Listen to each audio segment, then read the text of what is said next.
Hello and welcome to Transformation Now.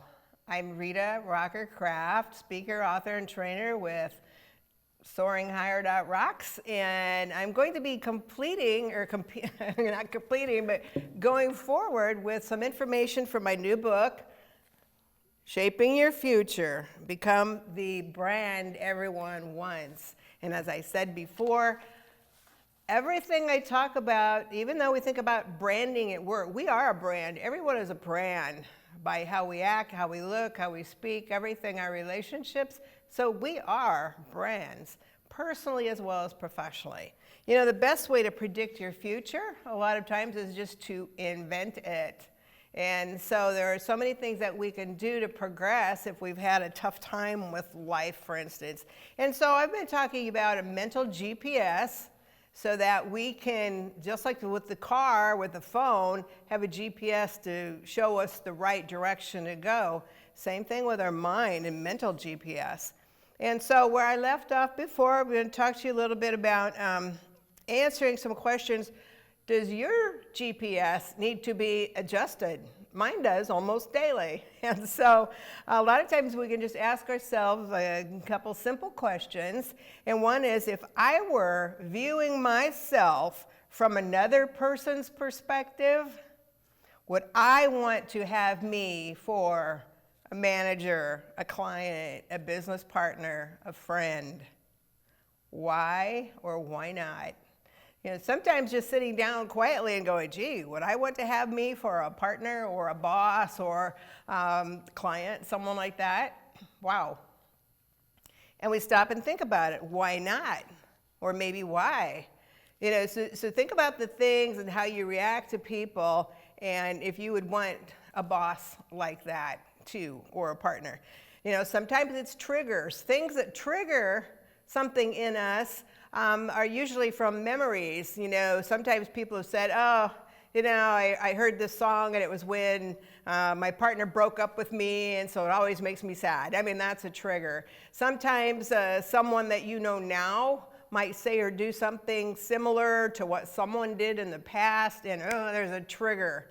And a lot of times it's a negative one, but maybe not always. And so there are triggers that we have to think about and go, okay, is this affecting me because it brought a thought, another thought? So think about it.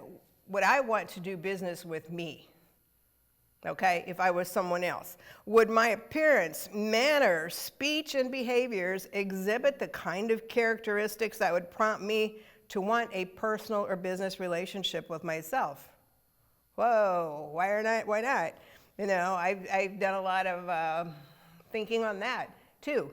You know, how are my speech patterns? Do I sound professional? Do I sound caring? Do I sound annoyed? You know, speech patterns do a lot. You know, 55% of our communication skills is actually nonverbal. That's how we sit, walk, stand, what we look like, what we're doing with our hands, our facial expressions, all of that. 55% is nonverbal. But 38% is the quality of our voice. The expression, the pitch, and the tone of our voice. You think, oh, tone, yeah, wow. You know, because that does make a difference. And only about 7%, studies have shown throughout the years, is the actual words that we use. So it's how we say something and what our body signals are giving off at the same time. So think about that. Would my appearance, you know, I think of a hairdresser. If a hairdresser looked like they had just crawled out of bed and were a mess, would we want to go there to get our hair done? You know, if there was a doctor that acted maybe kind of very wonky, would we want to go to them? No. And so we want to think, well, what kind of messages, again, am I giving off? You know, recreating our life from unpredictability to consistency is important. And that means forming new habits. I've talked about that a lot, but that is so important. You know, they say that it takes 21 days to form a new habit, whether it's an exercise, eating, studying versus TV, whatever the case may be. But then Dr. Caroline Leaf, she's all about the brain and the brain plasticity, and talks about it really takes 3 21-day segments Because the first 21 days, yes, now we're automatically doing something we didn't do before, like maybe getting up earlier and exercising. However, we can revert back to the old ways if there's stress or there's other things that come up. And she said you really need 3 21-day challenges in order to have totally transformed something in your life. So think about that. What do you want? And think about that, though, for at least the next 21 days of at least one thing. You know, I say in my information here 5, but think of at least one thing for the next 21 days that's going to be different, whether it's in eating habits, whether it's in conversations, study, kindness, work at home, work at work. And so think about those things. So positive mental habit is very, very important. You know, what I've told people that to do in class is to think of 10 personality traits, and then the class participates in those, and they all come up with 10 personality traits, and then they have each person act out one trait, and then the others talk about what was good about that trait or what was negative about that trait. And would you want to associate with that person? Would you say, heck no, that's not going to be my boss. I don't want to be around someone like that. So we think about that. A lot of times, too, it's a matter of not this time.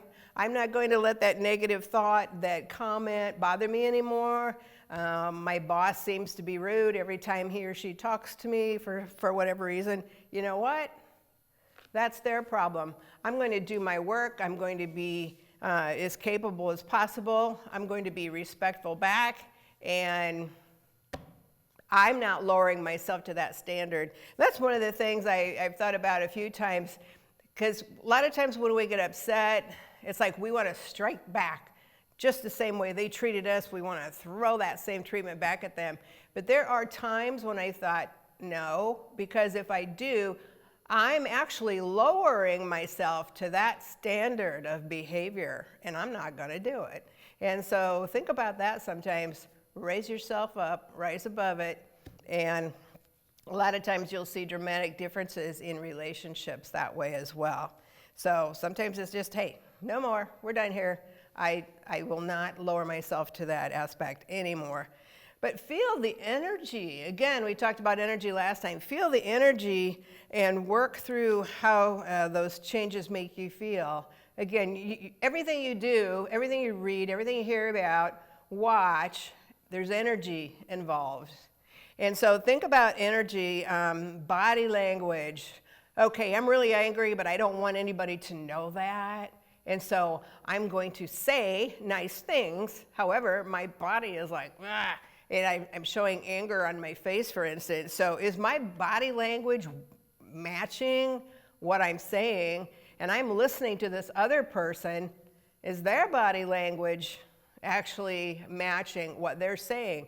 Because as I've said before, if someone says something to you, but their body language is saying, no, that's not really how they feel. I can see it in their eyes. I can see it in their body language, how they really feel.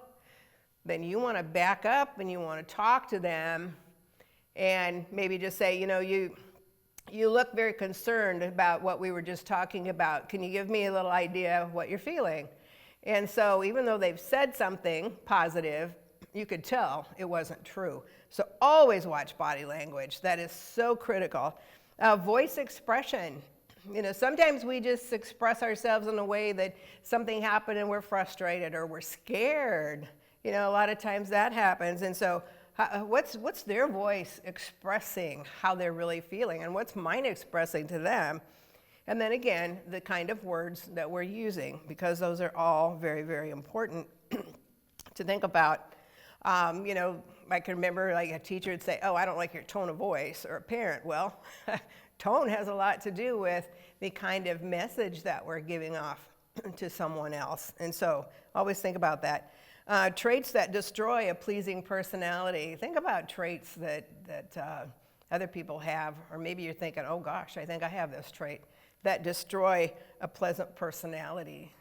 Because we want to have pleasant personalities. Yes, there are times we need to be strong and forthright, but still, always think about what qualities are for a pleasing personality and what exhibits a pleasant personality. Because those are the type of people, the brands people want to be around is a pleasant personality. That doesn't mean we have to be wimpy, but it means that we're warm and we're strong and we care about people and they know it. And so think about what exhibits the good and exhibits the bad, because that makes such a difference.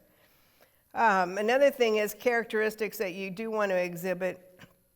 And so it could be, say for instance, oh, you've always wanted to be a coach, like a high school football coach maybe. But, family, everybody thought you should go into the corporate world, you should, do something else besides what was always in your heart to do. Okay, so what would you think about all the qualities you already have, and maybe you need to build more abilities and skills through education, through programs that you could take, but do you have that ability to lead by example? A coach needs to be one who leads by example, that demonstrates those kind of characteristics. People do things for one of two reasons, either because they want to and they're motivated to, or because they have to and they're afraid not to. And even in coaching, as an example, there are good coaches who are out there, doing the work with them. They're guiding them. When the person really makes a mess out of something, yes, they will chastise them. They will correct them. But then they'll give them a big pat on the back and they'll say, hey, go for it, and move them forward. So we always want to be the type of person that we are being positive and we're coaching and we're, hey, go for it. Like Tony Dungy, I think it was the Detroit Tigers, and took a team who was utterly failed and turned them into a powerhouse of winners. And it was just by motivating and giving them confidence and not always belittling or putting them down. So whatever type of job or situation you want, think of the characteristics that you have, not only educational-wise, technical-wise, but who you are, how you treat people, are you motivating them, or what? And so think about that. The winner's circle through brain jiu-jitsu is very, very important as well. And I always say, don't deny yourself, but rather develop yourself, because the one who has the most power to change their lives is the one looking in the mirror. So look at yourself in the mirror and say, hey, I have the power to change my life and my relationships. And so research shows that 80% of our thoughts are negative. I went, wow, really? 80% are negative? Right now with everything going on in the world, I can understand that things are a lot harder, a lot tougher, but 80% through research. So using examples from my book, I tell people to determine any beliefs they still have, after talking about all of this, that impact them either positively or negatively. And so think about that. What limiting beliefs remain around your career that you truly want and deserve? And this is, after they have gone through a lot of the exercises in the book. Well, should I try for that kind of job the second time? I failed the first time, I didn't pass. Somebody else got the job, even though I think I was more qualified, for instance. Should I try a second time? Absolutely, absolutely. We don't want to compare what we consider somebody else's assets to our liabilities. Only build yourself up and compare yourself with yourself. What are your limiting beliefs that may be keeping you from relationships you deserve? Well, I'm not worthy. That's the big one. I don't have enough money. I don't look very nice, yada, yada, yada. I saw something yesterday where a lady from another country who had denied a proposal from a guy who proposed to marry her, and so he threw acid in her face and really damaged her face. This is in another country.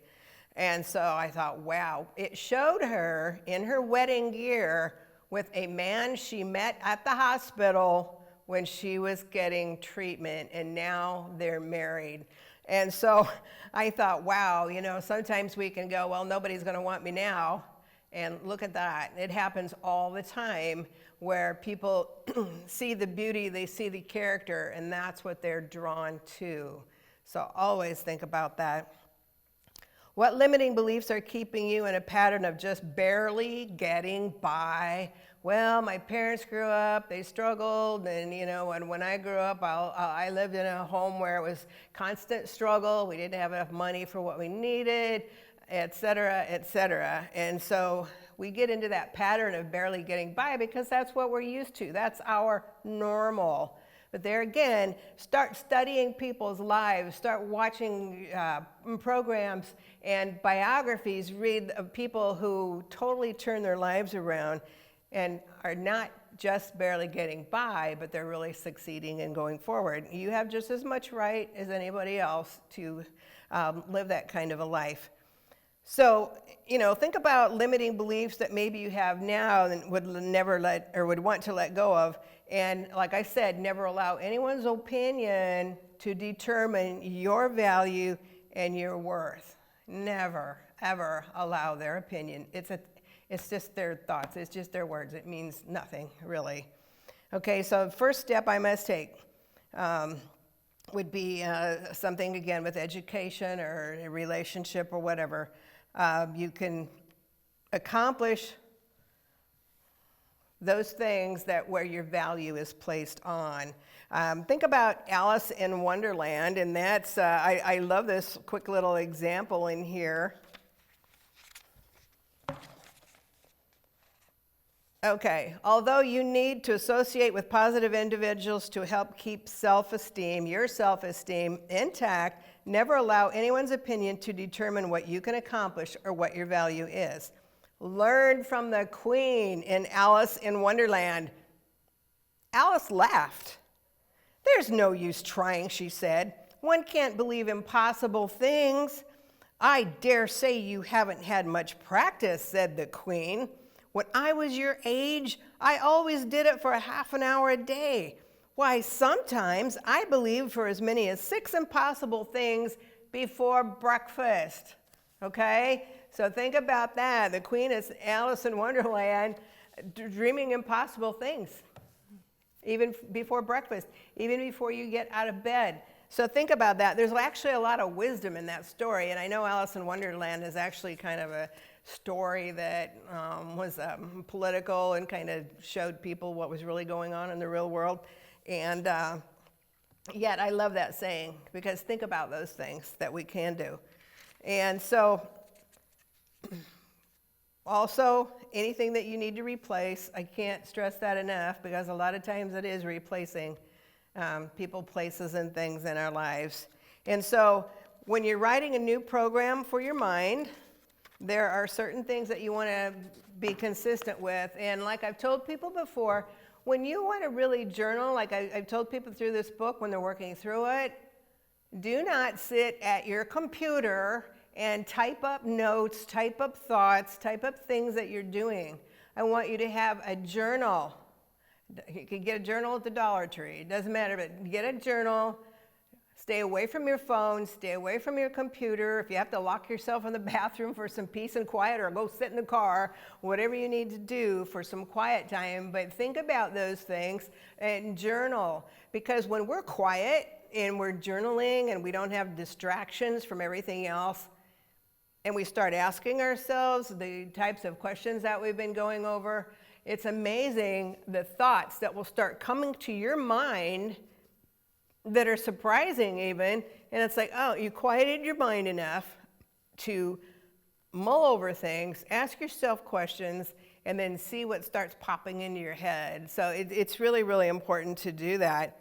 And so some of the things here to ask yourself to becoming indispensable, and I'm just going to kind of quickly read through some of these. Character or temperament. All right, your mental and emotional makeup, charm, charisma, and appeal. That's your character, that's your temperament. What do others see? So with your journal in hand, I'd say go deep with this. Compare temperament, which is what you were born with, to computer hardware, and your personality to software. Would a few new parts or updated software be just what the doctor ordered? Yeah. We can change habits with work and obtaining whatever help is needed. please ask people for help. A lot of times we feel like we can't and we have to do everything ourselves. No, ask for help. Okay, a study of your own traits as well as those around you are very beneficial. You know, there's things like Myers-Briggs, Keirsey 4 points, which I love to go through, and really breaks down who you are, what your personality is, and you think, oh, that's why I always wanted to do that. That's why I love doing this, and I'm not doing so well on this other thing over here, because it's like, oh my gosh, that is not my personality trait, but this is. And so think about that. It's so important. They provide excellent understanding of not only what makes you tick, but how to best communicate with those of different temperaments. You learn so much about temperaments. I'd say try to study as much as you can on that, because it does help you to understand why you are the way you are and why other people are the way you are, and how to communicate with them in ways that they understand, because now you understand their temperament. Another thing is emotion. Can you interject excitement, passion, and a sense of accomplishment in other people? Make that a goal. Get to know them and watch their reactions to your words and reactions. Watch how they react to others as well. And one of the things I like to tell people is, you know what? Sometime when you're watching different programs on TV, turn the volume off for a few minutes and just watch their body language, their facial expressions, and what they're doing, and then see how important those are, not just what's coming out of your mouth, but watch their body and their reactions just in silence. You see you see a lot, and it really helps. The core of your being, it's your inner center. Is it steadfast on making the most of your life and those who are there alongside of you? Yes, determined to make the most of your life, but not only the most of yours, but those that are around you as well. Or does it go into sensory overload where your heart and mind is scattered? Because that's easy to happen when there's a lot of craziness. Carefully strategize what distractions can be eliminated. Again, that's so important. These include rowdy friends and family, intrusive coworkers, people always asking for favors. Alrighty, so another one is sentiment. What is your outlook on where you are currently, where others are, and or should be? And so again, think about the sentiment. Where can you get new training, help, motivation to take the necessary steps forward? These include a school counselor, an organizational leader, a parent, a religious leader, relative, caring neighbor, okay, or someone you know who is a respected expert that you met in person or even online. And I remember years ago, I was on a program, 700 Club in Virginia Beach, and with Josh McDowell, who's an international author and a speaker. And the other person he had on the program was a very nice young man, and he grew up in an extremely abusive home. But he had an elderly neighbor lady who always let him come over. You're gonna make it, you're strong, you're smart. And she fed into him to continue to help him grow and to conquer and to change. And so when I'm talking about, caring neighbor, sometimes that's what it might be, or someone you can tell has a good heart. So I always think for that and pray for it. I've prayed for new friends many, many times, and God is so faithful. So you need a new friend, you need someone who cares, you need a counselor, whatever, pray for it. And God will bring that person across your life. Another one is mood. Okay, our moods are our temper, our attitude, disposition, our frame of mind. Good, bad, happy, sad. All right, so how is it affecting your relationships, your attitude, and your drive, your mood? Because a mood is going to either put a wet blanket on things or it's going to make things positive and forward. Think about mood all the time. What kind of mood am I in? Oh, not a very good mood. Okay, then I can start working out of it. All right, it can bring people together or cause them to seek conversation elsewhere. So sometimes just taking a deep breath or two and putting a smile on your face, even though maybe you don't feel like it, can really change how you feel, and it will change the attitudes of those that you're around. Your mind or your intellect, your attention, concentration, awareness, observance, opinion, conviction. What does your mind spend most of its time and attention on? Whoa, that is huge. That is huge because, like I said, research says 80% of our thoughts are negative. So what is the mind really focusing on? What is determines the direction life will go? And then the last two, right quick, your soul, your will, your consciousness, your emotions. And so there again, we decide, happy, sad, angry, or whatever. Think about your soul, your will, your intellect, your emotions, your mind. And last one is spirit. Courage, force, determination. The most resilient phenomenon in the universe is the human spirit. And so when we see people who have been beaten down, lost their legs, lost all kinds of things in their lives, had their house burned down and everything in it, and they lost everything. Okay, where's the spirit? The strongest thing in the entire world is the human spirit. And we can be able to grow. We can be grateful for what we have and allow God the opportunity to bring us out of that, to provide for our needs, and to go forward.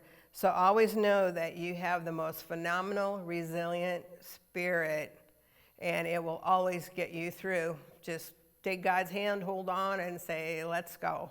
And it's amazing what he will do in your life. So we'll continue this on the next program.